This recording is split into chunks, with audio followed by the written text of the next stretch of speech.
Alors décidément, il faut que tout change pour que rien ne change.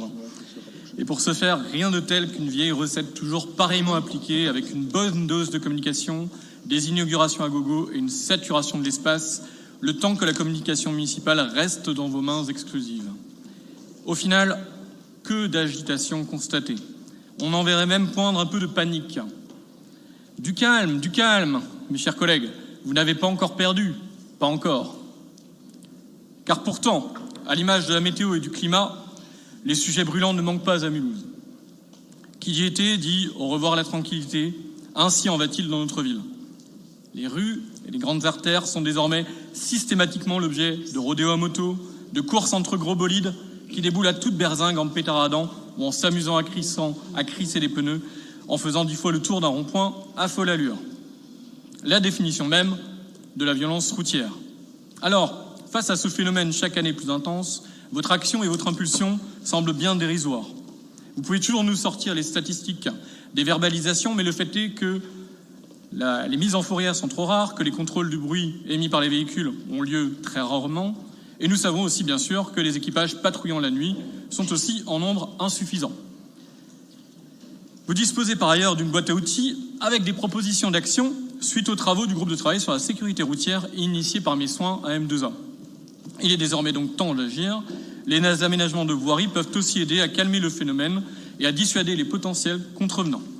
Plutôt que de chercher à faire du buzz sur une annulation de mariage tout à fait logique en lien avec des débordements routiers, mettant population et principaux concernés en danger. Alors la question du bruit est une véritable préoccupation dans notre ville au sein de la population.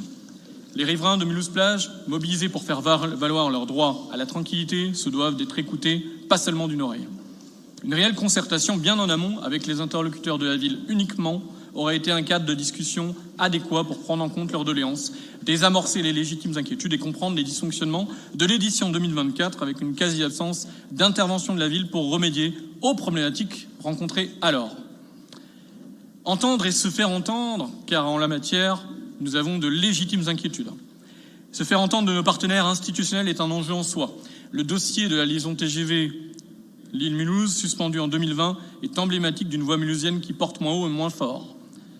Car il faut réclamer à la fois le rétablissement de cette liaison, mais aussi une offre TGV Ouigo pour démocratiser l'accès au train avec des prix plus raisonnables, ainsi que le renforcement de la ligne TER à succès Mulhouse-Paris-Est pour passer de 3 à 5 allers-retours journaliers en semaine.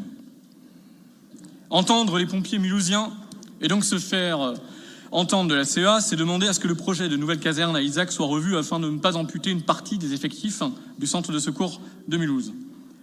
De ne pas non plus dégrader les conditions de travail des soldats du feu et de ne pas rallonger les délais d'intervention qui se font majoritairement, et vous le savez, dans notre commune.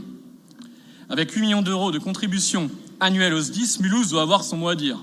Mulhouse doit se faire entendre. Entendre aussi et relayer le désarroi des structures exerçant dans le champ de la victimologie et aujourd'hui en grande difficulté, faute de poursuite de financement pour la cellule d'aide à l'enfance victime de violences pour Solidarité Femmes 68, d'une part, et dans l'attente de versement de la compensation de l'extension de la prime Ségur au CIDFF du Haut-Rhin, d'autre part. Nous avons alerté le sous-préfet en ce sens, le sous-préfet de Mulhouse, et vous, Madame la maire, qu'avez-vous fait et qu'allez-vous faire ? Enfin, je ne pouvais terminer mon propos sans évoquer la situation de Cécile Collère, injustement emprisonnée en Iran depuis plus de 3 ans et dont le sort terrifie ses proches, a fortiori ces 2 dernières semaines avec les bombardements israéliens sur la prison d'Evin. Je ne peux que vous inviter à accrocher son portrait sur la façade de la mairie ou même sur celle de l'hôtel de ville historique pour davantage de visibilité, et comme l'association des maires du Haut-Rhin nous invite à le faire. Nous vous invitons également à lui décerner à titre exceptionnel et selon nos possibilités le titre donc de citoyenne d'honneur de la ville de Mulhouse. Merci pour elle.